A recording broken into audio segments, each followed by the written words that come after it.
چاہے تو 100 پیر کے مزار پہ حاضری دے آ، لیکن جب تک ابا راضی نہیں اتنی دیر تک اللہ راضی۔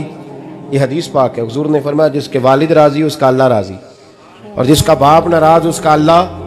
ہاں بے شک، اب یہ حدیث ہے نا، تو سارے ولی ایک طرف بیٹھ جائیں، کہیں یا اللہ بخش دے مرید کو، لیکن اگر ابا کہے یا اللہ نہ معاف کرنا، تو اللہ ان اولیاء کی نہیں مانتا، والد کی مانتا ہے۔ اس لیے بلے شاہ آسمانی اڈ دیاں پڑھنا ہے، جیڑا گھر بیٹھا انہوں پڑھیا ہی نہیں۔ بھائی یاد رکھو، ماں باپ سے پیار کرو، ان کی خدمت کرو، ان کے پاس بیٹھا کرو، اور ماں باپ کو ٹائم دیں، وقت دیں، چند گھڑیاں ان کے پاس بیٹھیں۔ آپ یقین کریں ابا جی سے آپ مشورہ کر لیں، صرف مشورہ، مرضی بے شک اپنی کریں، لیکن اس مشورے میں آپ کو اتنا سایہ ملے گا کہ زندگی میں کبھی ناکامی نہیں ہوگی۔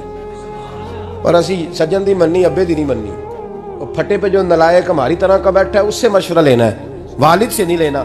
باپ کے پاس بیٹھیں، اس سے مشورہ لیں۔